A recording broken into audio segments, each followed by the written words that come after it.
I never dreamed that they could perform the way they performed for us overseas. It was beyond belief, the lives that they saved.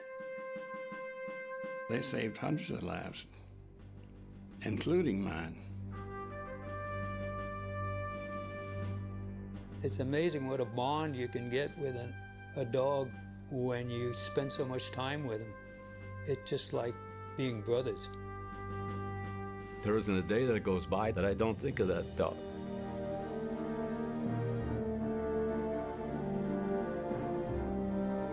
Dogs are man's best friend, and they proved it as far as I was concerned. He was God's angel for me, my guardian angel.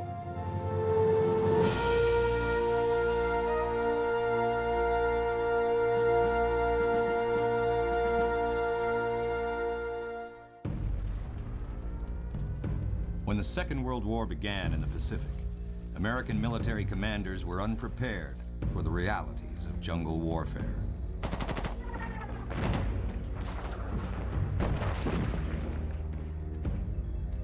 Concealed in the dense vegetation, Japanese troops were almost invisible. Advancing Marines were easy prey. As losses mounted, it became clear that new methods would be needed to find an enemy that had found every conceivable means of concealment. And it was at that time, I think, that somebody at the War Department suggested that why don't they start dog training and get animals to work in front of a group of Marines to sniff out the enemy. I would assume that the initial idea was probably met with laughter.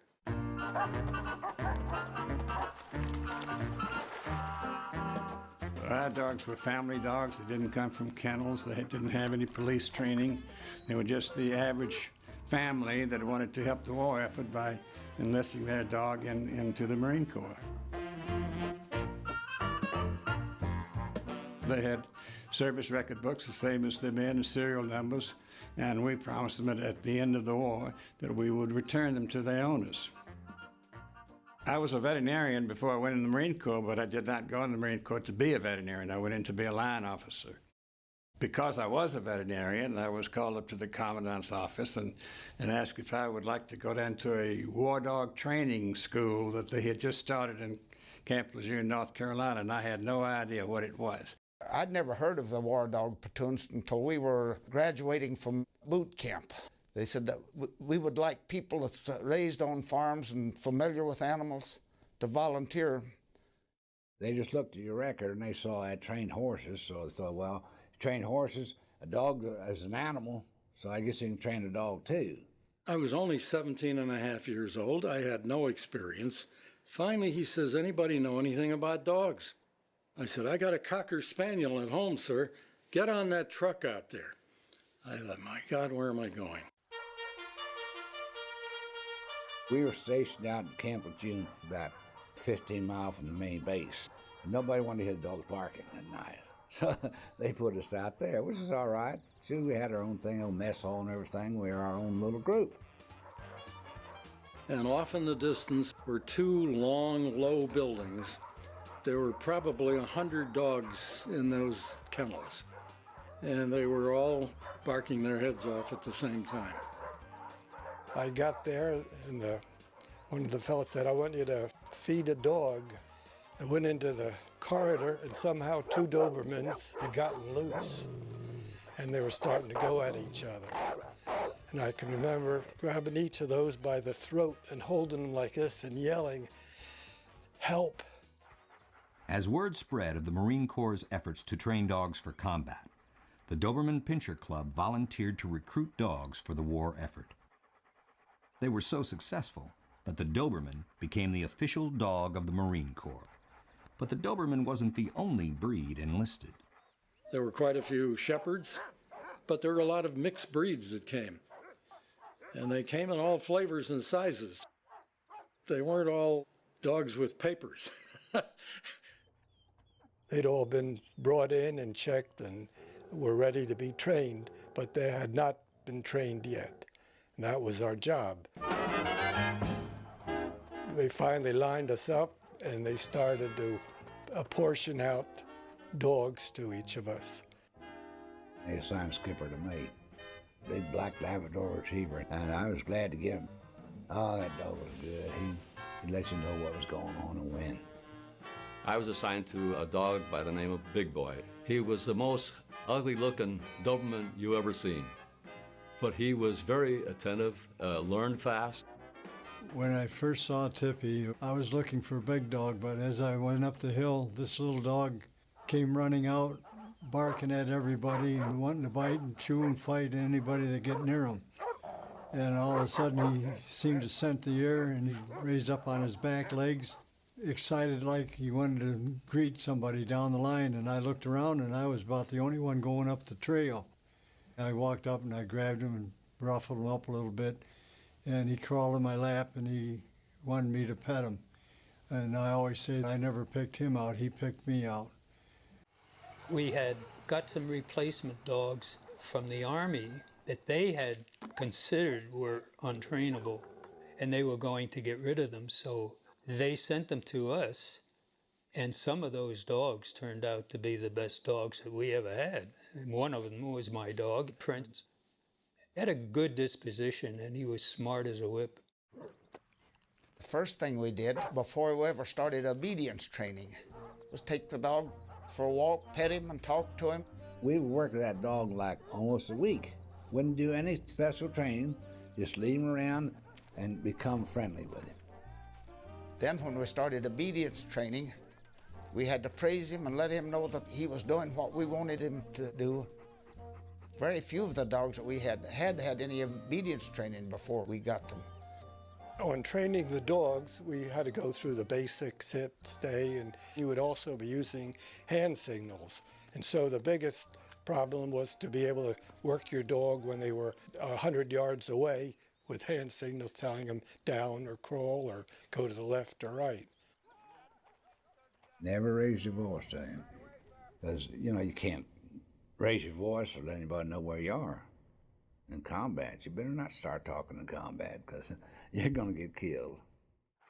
Because of this need for combat silence, the dogs were taught to suppress their most natural instinct: barking. We didn't think we'd ever be able to get them to be quiet, but it seemed like they didn't have a problem with it. I simply tapped him on the nose with one finger and saying the word no at the same time. As they start to bark, just grab a hold of the muzzle, hold it like this, and tell them no, no.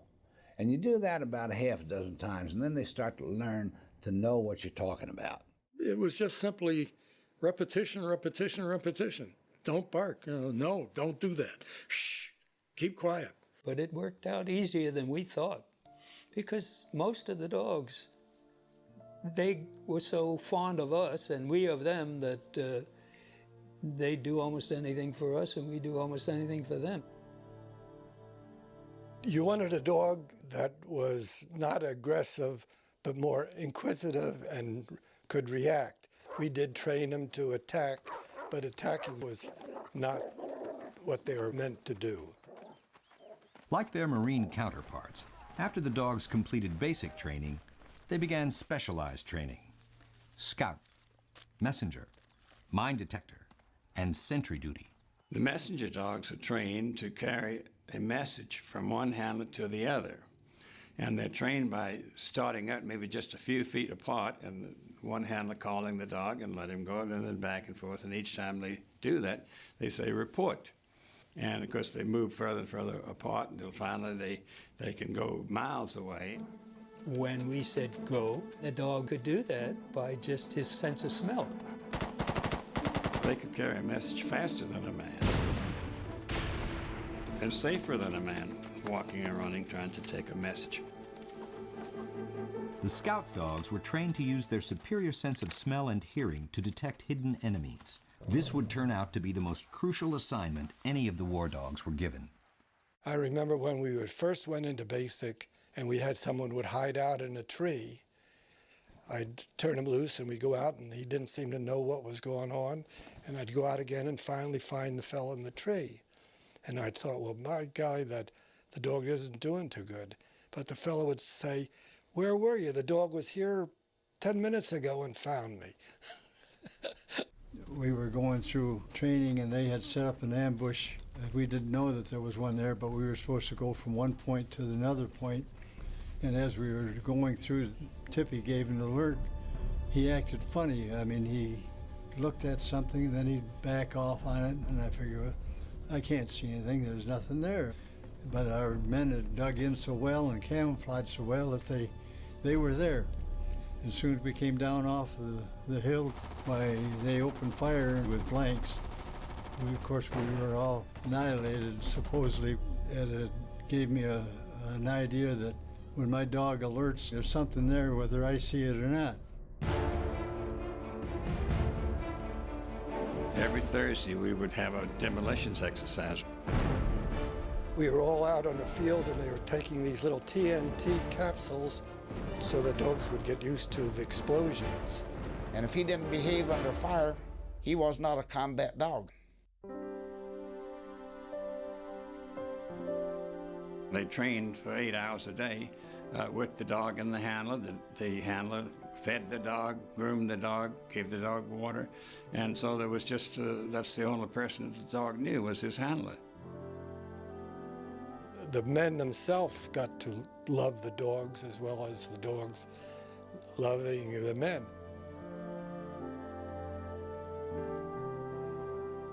A lot of the fellas really enjoyed having the dogs, and when they had time off, they would even go and be with their dogs, just to have somebody close that they could talk to and say things to.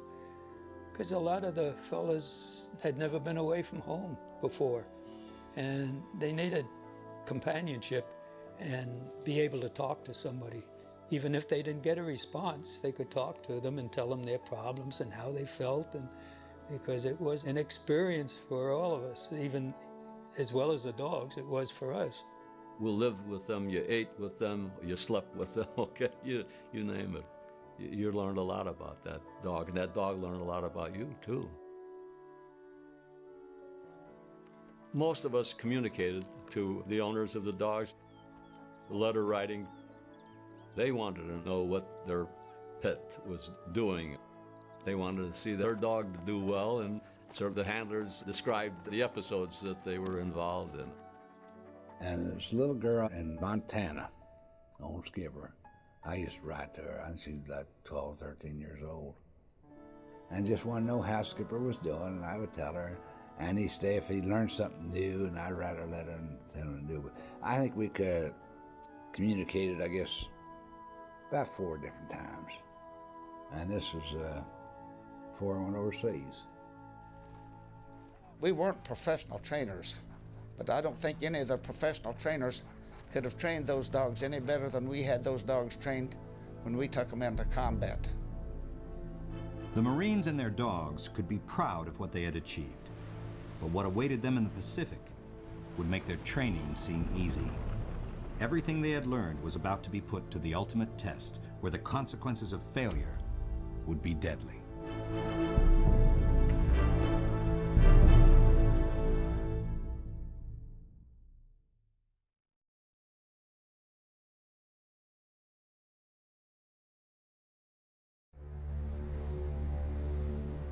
The men and dogs of the 2nd and 3rd Dog Platoon were finally about to see action.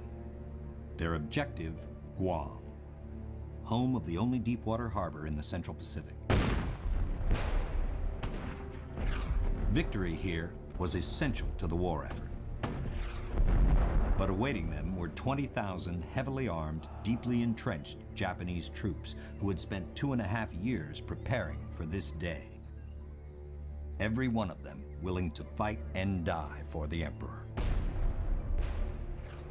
We were floating around out there for 2 or 3 days while they bombed and strafing Guam. I mean, plane after planes come in, and they'd come in like maybe 8 or 10 at a time. And they're strafing that island, and I said, oh my God, there's not gonna be anything left. I said, they've gotta kill them all. They gotta be dead. The morning of the invasion, I was playing bridge with Freddie Voigt, and he said to me, Corf, he said, I don't want you to get killed because you owe me $2. And I said, okay, I'll try to remember that. I'll be honest, I was very scared. I think most of us were the same way. I mean, if there weren't, something was wrong. And then Putney said, all hands report to the decks. First, we lowered our dogs down into the boat. And it was pretty choppy. The boat was bouncing around. We got aboard and circled for a while. And you know, your senses are so different when you're about ready to invade. The sun is never brighter, the sky is never bluer, the grass jungle is greener, and the blood is never redder. All of your senses are just tingling.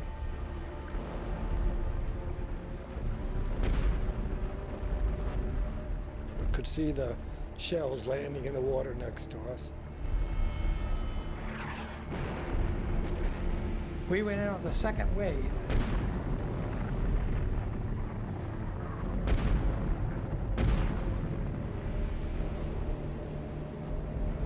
And they dropped the ramp down. And we got into water probably just near our necks. I had my dog, Big Boy, he was up here swimming. I was loaded down with a double pack on my back and an ammunition belt and an M1 rifle. I stepped in a shell hole. I was going down, I wasn't coming up, all the weight that I had. Lucky one of my guys got a hold of that helmet of mine and helped me out. So I doggone her didn't make it before I reached the beach. I could hear the rifle bullets zipping past our heads and things like that, and we just ran as hard as we could, which was not easy, through the water, especially with a dog that's got shorter legs than you have. A lot of the dogs had to start swimming as soon as they hit the water, or the guys would pick them up and carry them if they could. One of my buddies was like the other side of that window from me. And I heard his bullets going by. I looked over and one of them hit him, going right down just like at it. I said, oh my God, they're shooting real bullets. I got scared to death. Whew. I must have been God and walked on that water, because I got in behind a coconut tree as quick as I could. All you did was try to protect yourself by trying to get some cover, digging a hole or whatever, to keep from getting hit by shrapnel. You never know when a shell was going to land in close to you, or always on nerve's edge, expecting the worst and hoping for the better.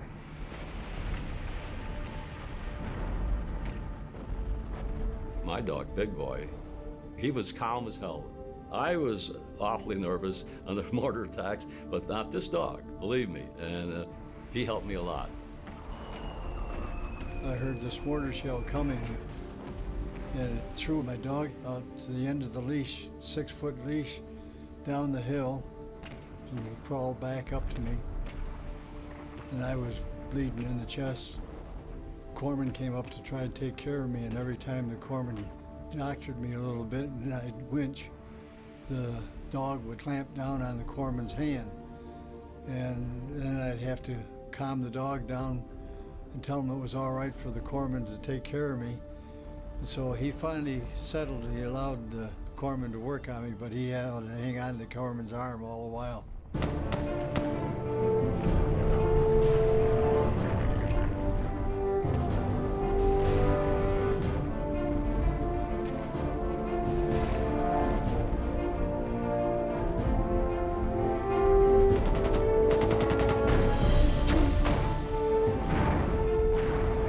After enduring 2 days of murderous shelling, the Marines established a beachhead and prepared for the Japanese counterattack that was certain to come.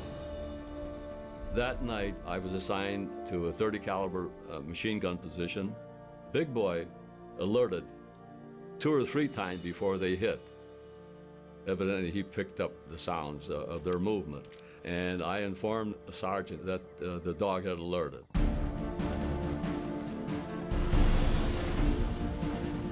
We could hear them hollering, banzai, banzai, banzai. Some of them knew enough English to holler, Marine, you die tonight. and the dogs were alerting and getting all excited. All of a sudden, there was a lot of screaming going on. They were throwing hand grenades. They were running, and it was chaotic, okay? They were all over hell. They'd get behind you already. They come in there with the idea that they're going to kill you and die doing it. Big Boy was pretty calm. I didn't have a real problem keeping him down, except for when the Japs and the screaming got within 2-3 yards of us, okay? And Skipper, he heard him coming, and he jumped on the side of the bank.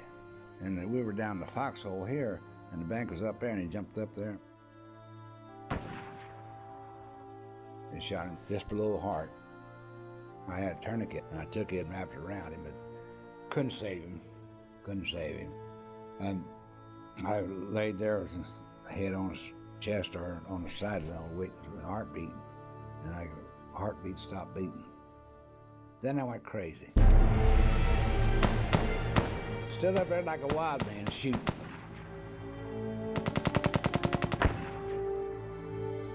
Around my foxhole, there must have been about 8 or 10 Japs laying there around the foxhole. You know, I could have got killed in a heartbeat, but I didn't know what I was doing.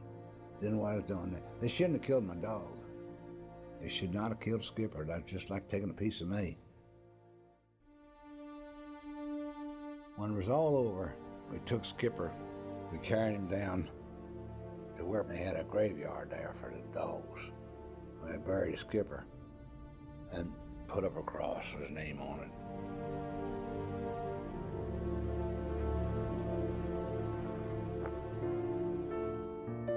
How can you tell a 13-year-old girl that her dog was killed? And I'm sure when she found out about it, she probably went to pieces. And Skipper's the kind of dog, he'd get to your heart. To this day, I think about that little girl. Butte, Montana. But she never wrote to me since.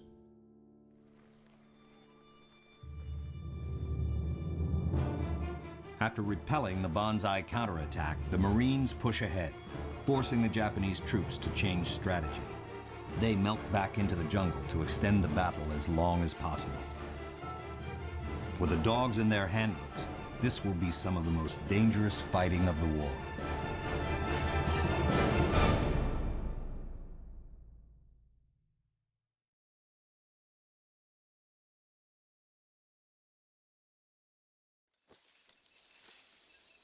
The island of Guam is covered by dense jungle vegetation.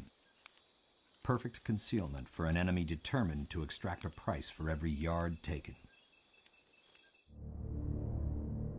As the Marines and their dogs push forward, they never know where the next ambush is waiting. And that's when it's real dangerous.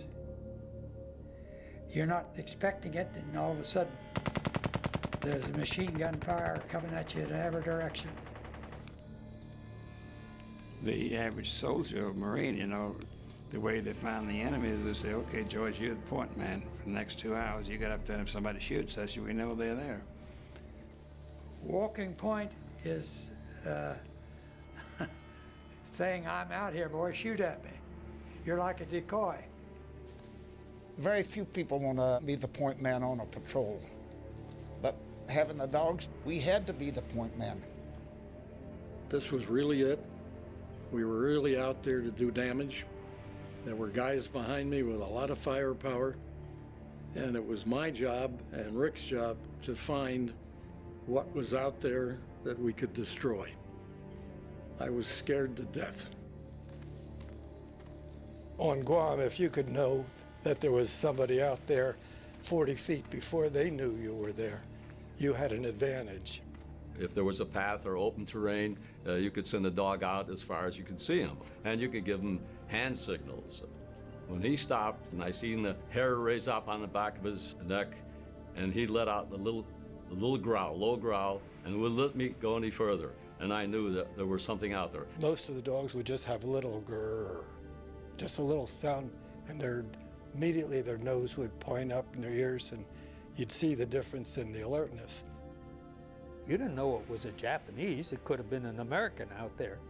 Or it could have been a coconut falling off a tree.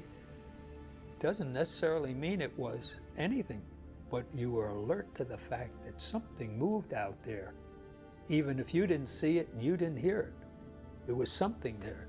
So you stop, you're cautious, then you send the dog in to see what it was. Your life depended on knowing how to read your dog. It's just unbelievable what they could do. Their sense of smell and their hearing is so acute. But not all the Marines on Guam were as gung-ho about the dogs. When we first started doing these patrols, we were laughed at. How come you brought your dog from home? And what are you going to do with him when you're out in the jungle? There was always guys making fun of us. They'd howl like dogs. Dog calls, they'd bark at us. They go, woof, woof, woof. They called us doggies. But they wouldn't come around us when we had the dogs. But it wasn't long until they realized how absolutely essential these dogs were to saving lives. I just couldn't imagine going into a jungle without a dog. They are as essential as a gun. At one time we were on a patrol and we'd come to a rest stop, and the fellows were just taking a cigarette break, and all of a sudden he alerted. And not knowing anything smarter, I went in to investigate, and pretty soon I saw some Japanese and started shooting, and it killed a few of them. And my rifle jammed, and a Japanese came around the tree with his sword, samurai sword, and so we had a interesting duel there for a few minutes with me trying to unjam my rifle and parry his sword, and him trying to get at me. And finally, by that time, the fellas in the patrol came in and they killed this one.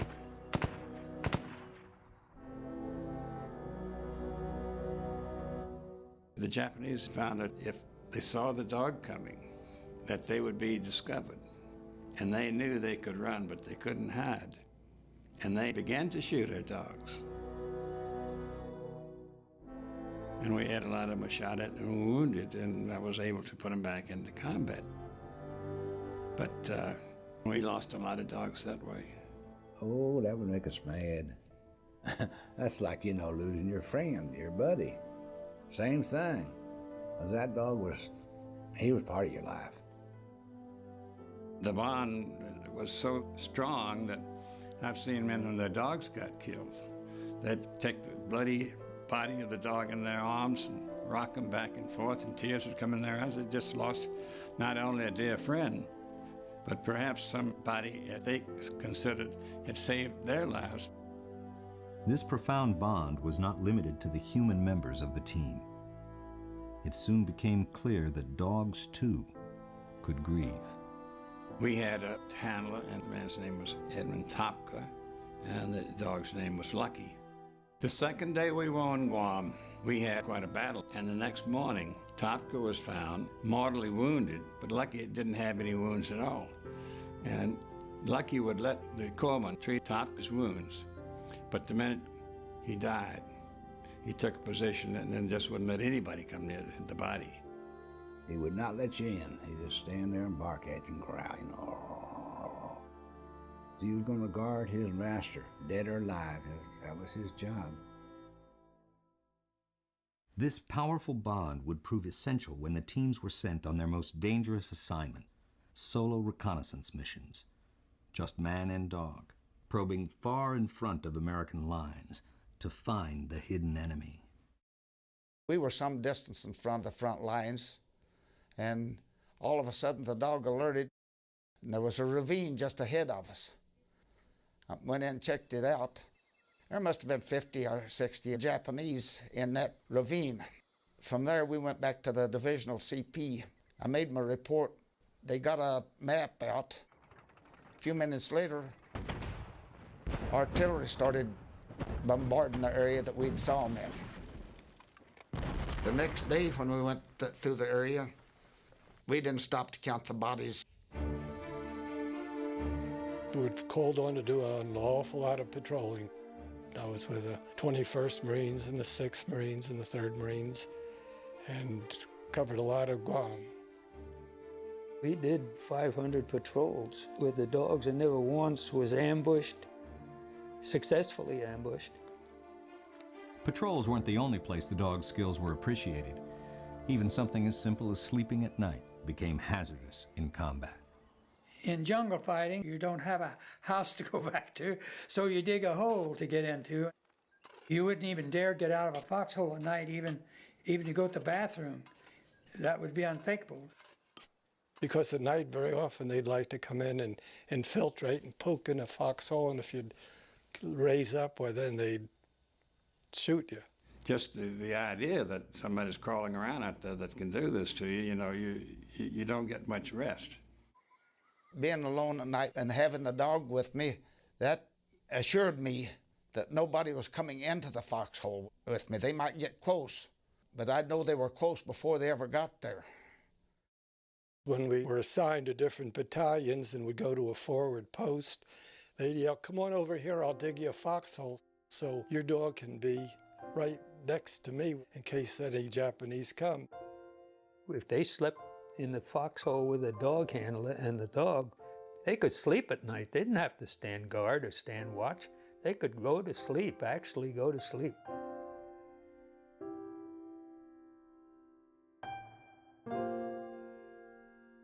Guys would go out into the jungle and sit with their dogs and just talk to them. Now, I suppose a civilian hearing that 60 years later would think that might be a little bit crazy. But the emotional drain of being a Marine during a war and seeing what you had seen, that animal became your psychiatrist. I was a pretty uptight kid. I think that if I hadn't had Rick during the war, I might have gone bonkers. As word spread of the War Dog Platoon's success, the demand grew for their skills, bringing the dogs and their handlers new opportunities, and with them, new dangers.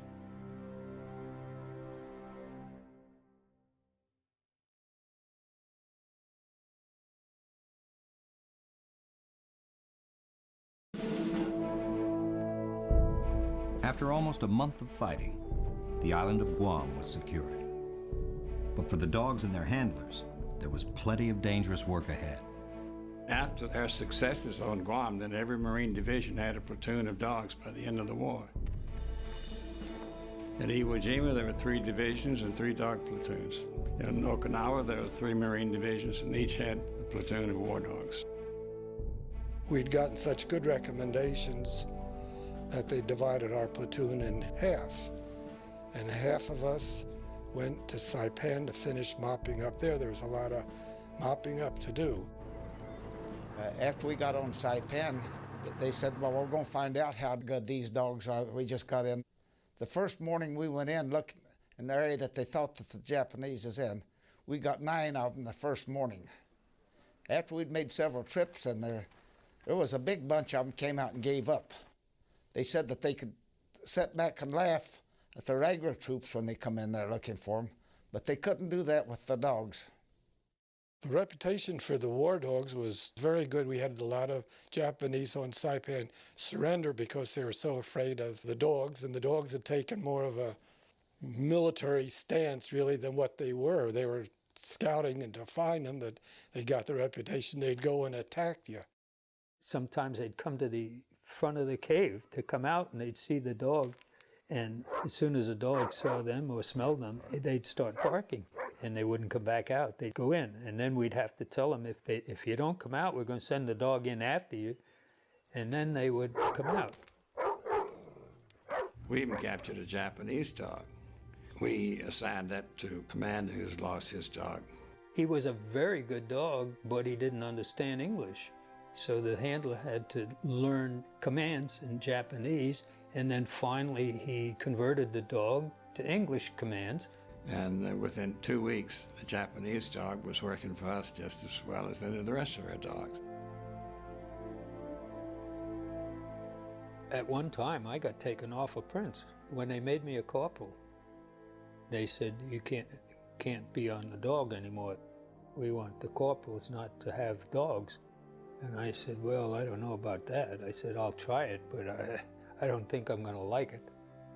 They had me off of the dog for like 3 weeks, I think, and I said, no, you can keep the stripes. I want to stay with the dog. The privileges of rank were not the only luxuries the dog handlers had to do without. Life in combat offers few amenities, but Marines have always been expected to do more with less. I would feed him, take my helmet off. See, the helmet you had the liner on the inside, and then the outside was a steel thing on. So the steel thing is what we use to feed a dog in, wash your face in, and all that stuff. You use that for everything. Grover Dixon was another fellow who bonded very closely with this dog. I can remember we'd be sitting along a road and be a chow time, and he'd pull out his can of sea rations and open it up, and he'd say to his dog, he says, this is all I got. Don't have no sea rations for you. And the dog would just sit there and look at him. And he said, he'd open it up and he'd, well, sure looks tasty. Huh? Of course, he wound up feeding his dog the whole can of rations.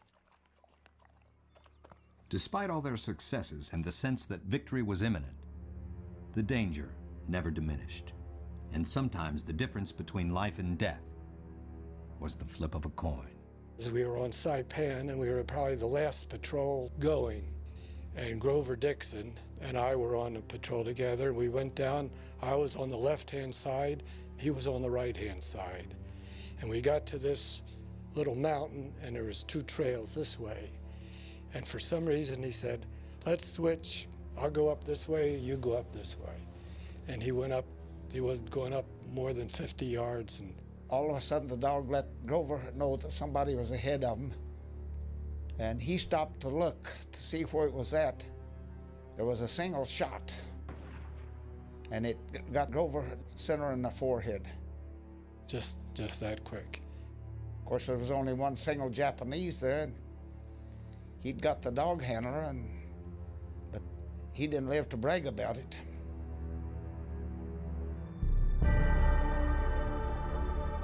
Because of their heroism and sacrifice, the dog handlers, once the subject of mockery, were now celebrated by their fellow Marines. I was called out, of course, put on a clean uniform and go in this Jeep. And we got out there, they lined us up, and then they had an officer come down and present medals. And I was given a Silver Star.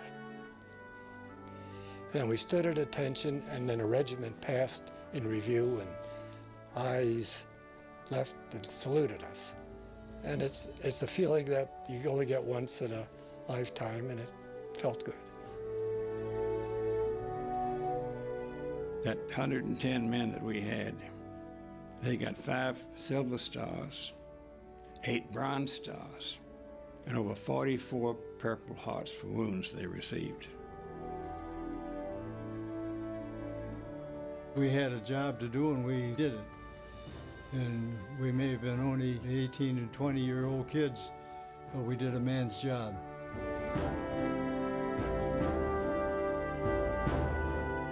With the war coming to an end, the men and their dogs will face one final test.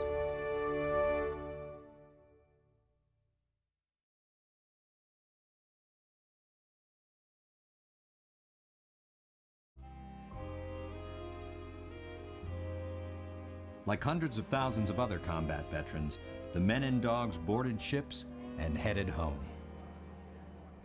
But little did they know, a painful decision awaited them. The Army had a program where after a dog was used, it was put to sleep. They felt it was too dangerous to take back into civilian life. The common perception was that dogs trained to be aggressive in combat couldn't be detrained. But the men who had trusted their lives to the dogs knew better. Lieutenant Putney decided he didn't want any of the dogs put to sleep. We had promised the owners that they would get their dogs back, so we went into a detraining program. And they encouraged the dogs to be petted and to be touched if they knew that the dog was okay. Slowly, most of the dogs acclimated to not being war dogs. We were able to send all except 4 back to their owners, and with the owner's permission, then we had to destroy those 4 dogs, but that's a pretty good record out of 549. Most of the fellas were instrumental in helping detrain their dogs, and most of them were either given back to their owners, and a few of them did keep the dogs for themselves. They had bonded so much that they just didn't want to give up their dogs, and they had been writing to the owners, and they wrote to the owners and explained why they wanted the dog and so forth. And in most cases, the owners allowed them to take the dogs, so the handlers became the owners of the dogs. Prince was sent to me about a month later. I was probably as glad to see him as he was to see me. My wife used to watch him in the late afternoon. It looked like he'd be sound asleep, and all of a sudden he'd pick his head up and his ears would perk up, and then he'd stand up and his tail would start wagging, and she'd say, "He's not here yet." And there I would be coming down the street in the car. I mean, not even walking, but in a car.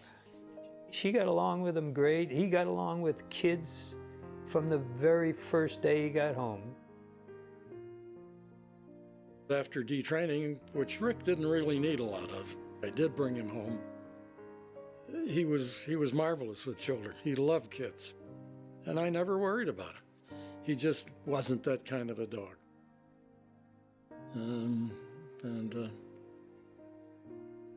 I still miss him. If I could have, I would have took that dog home with me. But since he was a donated dog, the people did want him back. They just donated him for service during the war. Rocky was sent back to his owner in Chicago. I went down and saw him, and I could see the owner was a little unhappy about it. And I told him, well, I just wanted to show him to my brother, and that this was the last time that I'd be back, and that was it. He became Rocky, the guard dog for a liquor establishment. I sent Big Boy back to the owner, and I told him I'd like to have Big Boy. But unfortunately, Big Boy was ailing. He had heartworms. The veterinarian at the time said there was nothing he could do for him. And it was, I had to put him down, okay? I'll never forget that, yeah. But that was a short life for that dog.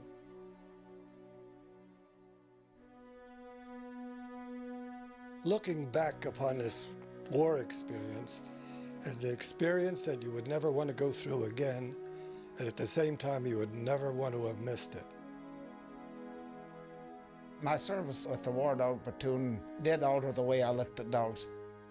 As a kid, I had dogs on the farm, but I never had a dog as close to me as the ones I had in service.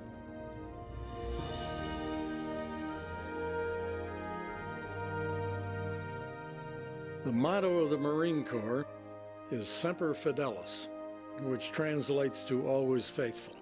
They were faithful to us right to the end. There's no doubt a lot of lives were saved by the Marine War Dogs. And that's another aspect of our pride. They saved hundreds of lives, including mine. When I go to the Warlock Cemetery and I see Cappy's name over there, I'm very close to that situation. I wish I could really express myself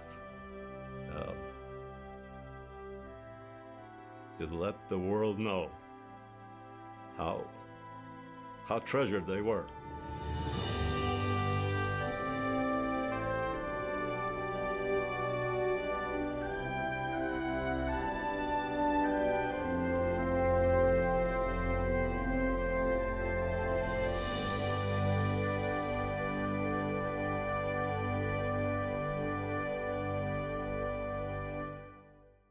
To learn more about the Marine War Dogs or to buy a copy of this program, go to www.wardogsmovie.com.